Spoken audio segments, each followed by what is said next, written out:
उम्मीद करता हूँ बच्चा पीछे जितने भी क्वेश्चन कराए ना, हमने 8 क्वेश्चन डील किए थे इंपॉर्टेंट प्रीवियस ईयर क्वेश्चंस के, वो 8 के 8 आपको समझ में आ गए होंगे। बहुत प्यार से समझाए थे, बहुत अच्छे से समझाए थे। अगर नहीं देखे हैं तो पहले जाके वो वाली वीडियोस देख लो, उसके बाद क्वेश्चन नंबर 9 से स्टार्ट करना।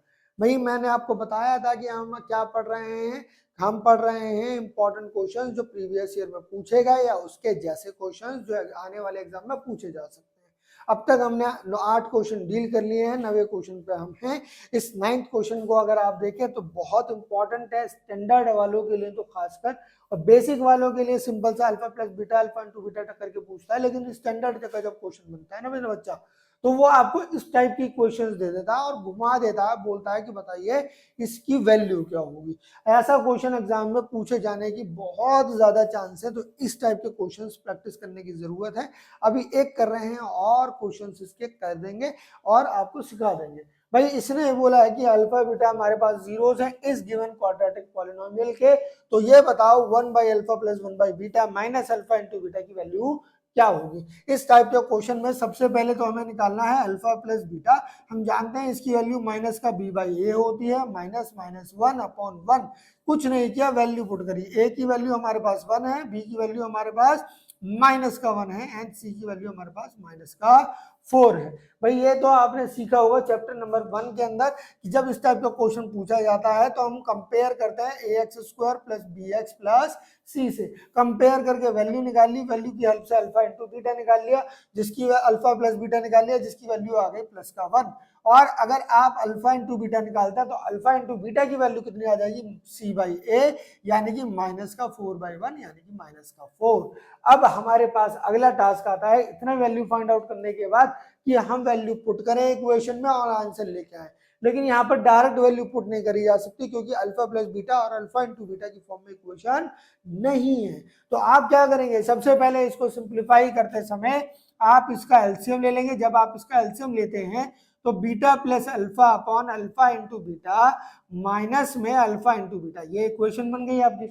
यहां पर आप वैल्यू पुट कर सकते हैं। अल्फा प्लस बीटा की वैल्यू कितनी होती है बेटा 1, इसकी वैल्यू कितनी आ गई माइनस का 4, यहाँ माइनस और ये कितना आ गया माइनस का 4। माइनस माइनस कितना हो गया प्लस, ये वाला माइनस ऊपर शिफ्ट हुआ, माइनस का 1/4 प्लस का 4। आप इसका एलसीएम लेते हैं तो 16 इसका एलसीएम हो जाता है। 1 माइनस 1 प्लस 16, माइनस का 1 प्लस 16 अपॉन 4, सॉल्व किया 15/4, इसका आंसर आ गया पहला वाला। उम्मीद करता हूं ये क्वेश्चन समझ में आया होगा। नहीं समझ में आया तो भाई कमेंट बॉक्स में बता देना कि ये क्वेश्चन नहीं समझ में आया। इससे रिलेटेड क्वेश्चन तो स्टैंडर्ड वालों को लगाने ही लगाने हैं, छोड़ना नहीं है, स्किप नहीं करना है इस क्वेश्चन को। बेसिक आसान सा क्वेश्चन है, अल्फा प्लस बीटा गिवन की हमारे गिवन पॉलिनोमियल के लिए दिया होगा और उससे रिलेटेड कोई भी क्वेश्चन बना देगा। क्वेश्चन बहुत सारे बनते हैं, जैसे कि अगर क्वेश्चन कभी डील किए हो तो क्वेश्चन कई बार पूछ लेता है 1 by alpha plus 1 by beta बताओ, alpha square plus beta square बताओ, alpha cube plus beta cube बताओ, 1 by alpha square plus 1 by beta square बताओ। इस टाइप के क्वेश्चन ये एग्जाम में पूछता है, जो आपके एग्जाम में कई बार पूछे जाते हैं। तो ये क्वेश्चंस आपको समझ में आने चाहिए। भाई ये सारे क्वेश्चंस हैं जो मैंने यहाँ पर लिख दिए, ठीक। तो ऐसे टाइप के क्वेश्चंस आपको जरूर लगाने आने चाहिए आपको। अगला क्वेश्चन थोड़ा सा हटके है, समझने के लिए भी और करने के लिए भी थोड़ा सा टाइम टेकिंग है, बट अगर ऐसा क्वेश्चन आया तो मैं समझता हूँ इस क्वेश्चन को समझने के बाद आप वो क्वेश्चन डील कर लेंगे। इसने एक गिवन पॉलिनोमियल बोल दिया और बोल दिया ये जो एक्सप्रेशन है ये पॉजिटिव होगा सारी रियल वैल्यू के लिए, नेगेटिव होगा सारी रियल वैल्यू के लिए। ये बोला ये एक्सप्रेशन जीरो हो जाएगा हर वैल्यू के लिए, कुछ भी रखो आंसर क्या आएगा जीरो। और ये कह रहा है last depend upon the x, इसकी वैल्यू पॉजिटिव भी हो सकती है नेगेटिव भी हो सकती है। इस टाइप के क्वेश्चन को आप वीडियो पॉज करो, खुद ट्राई करो और उसके बाद मुझे कमेंट बॉक्स में बताना आपका सही आया कि नहीं आया। भाई इस टाइप का अगर क्वेश्चन है तो मैं सबसे पहले मैं क्या करता हूँ, एक पॉइंट ऑफ रेफरेंस क्रिएट कर लेता हूँ। भाई अगर एक्स की वैल्यू मैं जीरो रखता हूँ तो मेरे पास सारे टर्म जीरो हो जाएंगे। अगर मैं इसको एफ एक्स मान रहा हूँ तो एफ एक्स की वैल्यू इस केस में मेरे पास क्या आएगी 1, क्योंकि ये सब कट गए, ये सब जीरो हो गए। नहीं, बिल्कुल सही। अगर मैं एक्स की वैल्यू लेस देन जीरो लेता हूँ, लेस देन जीरो ले रहा हूँ मेरे बच्चा, अगर लेस देन जीरो ले रहा हूँ तो जरा सोच के देखना कि क्या इंपैक्ट पड़ेगा। कोई भी नेगेटिव पावर का कोई भी नंबर होता है तो उसकी पावर, नेगेटिव नंबर की पावर अगर ऑड होती है तो वो नेगेटिव आता है। ये नेगेटिव और ये नेगेटिव मिलके क्या बन जाएंगे पॉजिटिव। समझने की कोशिश करो, माइनस का x की पावर 5 है, मान लो तुमने कुछ भी नेगेटिव ले लिया, माइनस का 1 ले लिया, -1 की पावर 5, इसे सॉल्व करोगे तो हमारे पास क्या आएगा, नेगेटिव वैल्यू, जो अल्टीमेटली मल्टीप्लाई करके क्या हो जाएगा, पॉजिटिव। यानी ये भी पॉजिटिव हो गया, ये भी पॉजिटिव हो गया, बाकी सब तो पॉजिटिव थे ही। तो जब सारे पॉजिटिव हो रहे हैं, क्योंकि यहाँ पे पावर क्या है भाई, सारे क्यों पॉजिटिव है भाई, किसी भी नेगेटिव की पावर अगर हमारे पास इवन नंबर होती है तो पॉजिटिव वैल्यू आती है, अगर किसी नेगेटिव की वैल्यू ऑड होती है तो नेगेटिव वैल्यू आती है। उस कॉन्सेप्ट पर बेस देखेंगे तो इसकी वैल्यू, एक्सप्रेशन की वैल्यू, एफ एक्स की वैल्यू इस केस में भी ग्रेटर देन क्या हो जाएगी, जीरो हो जाएगी। क्या हो जाएगी, ग्रेटर देन जीरो, यानी पॉजिटिव। इसका लास्ट केस बचता है कि भाई x की वैल्यू ग्रेटर देन 1 हो जाए। अगर मैं x की वैल्यू ग्रेटर देन 1 ले लूं या ग्रेटर देन 0 ले लूं, तो इसमें देखो कोई भी वैल्यू अगर मैं पुट करता हूं तो यहां पर पुट करूं चाहे यहां पर पुट करूं, उस वैल्यू को रखने के बाद इसका आंसर पॉजिटिव ही आता है। आपको नहीं समझ में आ रहा क्या है, तो चाहे इसके अंदर कोई भी एक वैल्यू पुट कर लो, 1 पुट कर लो। जब आप इसमें 1 पुट करते हैं तो इसको देखेंगे, ये 1 आएगा, -1 आएगा, 1 आएगा, -1 आएगा, ये आपस में खत्म हो जाएंगे, लास्ट में क्या बचेगा, 1, यानी पॉजिटिव आ रहा है। अगर ये पॉजिटिव आ रहा है तो यानी कि इस केस में भी क्या है, पॉजिटिव है। इसके तीनों केसेस में, जब लेस देन 0 था, ग्रेटर देन 0 था, इवन ग्रेटर देन 0 है, तो आपकी वैल्यू क्या आ रही है, पॉजिटिव आ रही है। तो ये क्या आएगा, इसका आंसर ए, कि एक्स की चाहे कोई भी वैल्यू हो, आपका आंसर क्या आता है, पॉजिटिव आता है। ये आपका आंसर होगा। चलेंगे भाई, नेक्स्ट हमारे पास आया लोएस्ट। अजीब सा वियर्ड सा क्वेश्चन लगता है बच्चों को कि यार लोएस्ट वैल्यू का मतलब यहाँ पर क्या है, कैसे पता लगाएं, क्या करें। भाई इस टाइप के क्वेश्चन अगर तुम्हें दिखे तो परफेक्ट स्क्वायर निकालने की कोशिश कर लिया करो। परफेक्ट स्क्वायर निकालने का मतलब है इसे परफेक्ट स्क्वायर में कन्वर्ट करना। भाई पहले एक चैप्टर नंबर 3 के अंदर, चैप्टर नंबर 4 के अंदर एक एक्सरसाइज होती थी जहाँ पे परफेक्ट स्क्वायर बना दिया जाता था, लेकिन अब हमारे पास वो वाली एक्सरसाइज नहीं है, तो हमें पता नहीं है अभी, लेकिन हमें पता होना चाहिए कि आखिरकार परफेक्ट स्क्वायर कैसे बनता है। इसे करना कुछ नहीं है, परफेक्ट स्क्वायर बनाने के लिए इन दो टर्म को देखना है। भाई ये क्या है, एक्स स्क्वायर, और ये क्या है हमारे पास 4x। यहाँ पर हम क्या बोलते हैं, एक्स स्क्वायर प्लस 2ab होता है, 2a। अगर ये हमारे पास देखें तो जो एक्सप्रेशन क्या होता है हमारे पास, a square plus b, 2ab plus b square, ऐसे एक्सप्रेशन होता है हमारे पास। अगर यहाँ पर देखो तो यहाँ हमारे पास कितना है, 4 के अंदर 2 मिला और आगे क्या मिला, 2 और x। अगर a की जगह पर देखो तो x बैठा है, अगर b की जगह पर देखोगे तो क्या बैठा हुआ है, 2। तो इसका मतलब 2 मेरे पास आगे क्या होना चाहिए, 2 का स्क्वायर होना चाहिए। तो सिंपल सा लॉजिक है, हमें इसे परफेक्ट स्क्वायर बनाना है तो एक्स स्क्वायर प्लस 4x, 4 जोड़ दो और 4 घटा दो, प्लस का क्या आ गया 2। अगर अब इस पे ऑब्जर्व करेंगे, परफेक्ट स्क्वायर का और क्वेश्चन करा दूंगा, परेशान मत होना, बहुत सारे क्वेश्चन करने हैं हमें। अगर x square plus 4x plus 4 है तो ये क्या बन गया हमारे पास, x प्लस 2 का होल स्क्वायर माइनस का 2। सॉल्व करके इक्वेशन ये बन गई आपकी। अगर आप देखो इसको, अगर आप जीरो कर दो किसी केस में तो ये खत्म हो जाएगा, और अगर ये खत्म हो गया तो मिनिमम वैल्यू कितनी मिल रही है, माइनस का 2। नहीं, यानी कि अगर मेरे को मिनिमम वैल्यू देखनी है या हाईएस्ट वैल्यू देखनी है तो मुझे परफेक्ट स्क्वायर बनाना पड़ेगा। और परफेक्ट स्क्वायर बनाने का सिंपल सा तरीका है वेरिएबल को समझना। जैसे यहाँ वाले केस में ए स्क्वायर प्लस 2ab था, तो यहाँ पर हमारे पास 2 है, और 2 के ए है क्या हमारे पास x, और b की जगह पर क्या है 2। तो इस 2 का स्क्वायर ऐड कर दो, इस 2 का स्क्वायर घटा दो। भाई जब ऐड किया तो हमारे पास फॉर्मूला बन गया, इन दोनों को सॉल्व किया, -2 आ गया। इसमें इसको जीरो कर दो, इसको क्या कर दो, जीरो कर दो, तो वैल्यू कितनी आ गई, माइनस का। सिंपल सा कॉन्सेप्ट है यार मेरा बच्चा, ऐसे क्वेश्चन और करा दूंगा, परेशान नहीं होना है बिल्कुल भी।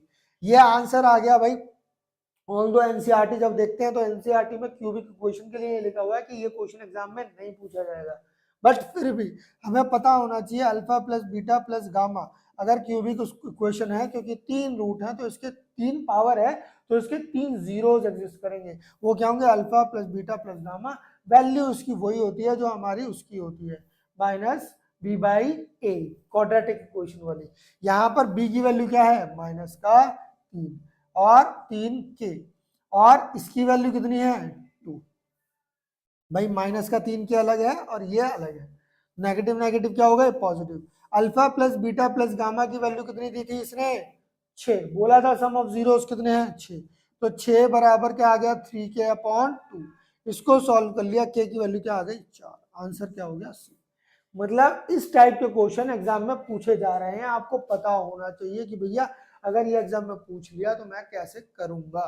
ठीक भाई, अगला आ गया, बोल रहा है कि square of the difference of zeros. बड़ा क्वेश्चन है, थोड़ा सा टाइम टेकिंग है, समझने की कोशिश करेंगे, समझेंगे तो आ जाएगा, मुश्किल कुछ नहीं है। बोला है डिफरेंस का स्क्वायर निकाला जाए, यानी कि अल्फा माइनस बीटा स्क्वायर निकाला जाए, तो हमारे पास वैल्यू कितनी दी है 144 दी है। कितनी दी है बेटा 144।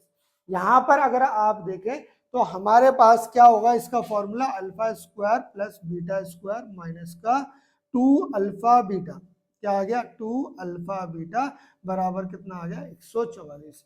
अगर आप देखें तो यहाँ पे 2 अल्फा बीटा के अंदर अल्फा बीटा की वैल्यू फाइंड आउट कर सकते हो।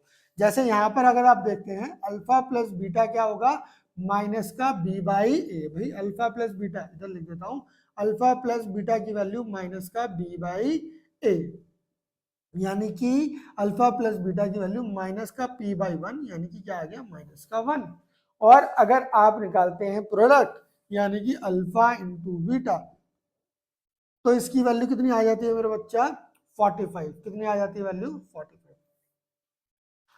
अगर आप देखें आपको p फाइंड आउट करना है, यानी अल्फा प्लस बीटा की फॉर्म में यहाँ पर कुछ चाहिए, आपको क्या चाहिए अल्फा प्लस बीटा की फॉर्म में चाहिए। तो इसको सॉल्व करने के लिए बहुत सारे तरीके हो सकते हैं। एक तरीका ये भी हो सकता है कि मैं यहाँ से alpha square plus beta square की वैल्यू निकाल लूँ। क्या निकाल लूँ alpha square plus beta square. यहाँ पर इसकी वैल्यू पुट करी मैंने, देखो इसकी वैल्यू कितनी आ रही है 45, ये 45 पुट कर दिया 144। Alpha square plus beta square कितना हो गया, ये 90 हो गया। दूसरी तरफ ले जाकर हमने इसे ऐड कर दिया, क्योंकि ये माइनस था, माइनस दूसरी तरफ जाएगा तो ऐड हो जाएगा।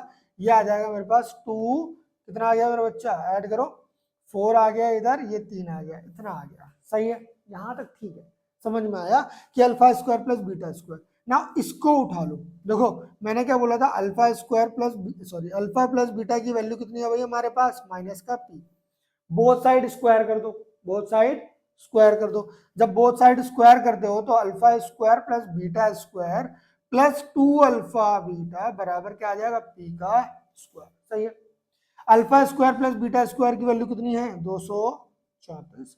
2 इंटू अल्फा बीटा यानी 45 बराबर p स्क्वायर। यहां से अगर इसे सॉल्व करें तो इसको सॉल्व करने के बाद आ रहा है 324, यानी p स्क्वायर की वैल्यू कितनी आ गई 324। कितना था 234 प्लस 90 बराबर p स्क्वायर, यानी p स्क्वायर आ गया 324। आप अगर इसका रूट निकालते हैं तो इसकी रूट की वैल्यू क्या आती है प्लस माइनस 18, प्लस माइनस 18, यानी p की वैल्यू क्या हो गई प्लस माइनस 18 हो गई। उम्मीद करता हूं ये क्वेश्चंस आपको समझ में आए होंगे। ये सारे क्वेश्चंस आसान है, किसी भी क्वेश्चन में ऐसा लगता है कि नहीं समझ में आया सर हमें बिल्कुल भी, तो आप कमेंट बॉक्स में लिखा करो। आप कमेंट बॉक्स में लिखेंगे ना ये क्वेश्चन नहीं समझ में आया तो उसको इलेबोरेट कर देंगे, उसको और समझा देंगे। जितना ज्यादा आप मेहनत करेंगे उतना उससे और ज्यादा मेहनत करके आपको पढ़ाएंगे। भाई यहाँ पर ज्यादा जरूरी है ये समझना कि ये सारे क्वेश्चन इंपॉर्टेंट हैं, इन क्वेश्चन से रिलेटेड एग्जाम में पूछा जाएगा, तो हमें ये क्वेश्चन आने चाहिए। उम्मीद करता हूं चीजें थोड़ी थोड़ी क्लियर हो रही होंगी। एक बार देखो, 2 बार देखो, नहीं समझ में आता कमेंट करो, और अगर फिर भी चीजें तुम्हें क्लियर नहीं हो रही तो मुझे बताओ क्या है, क्या क्या क्वेश्चंस है, क्या क्या टॉपिक्स हैं जो जहां पर तुम वीक हो, ताकि मैं तुम्हें वो बता सकूं।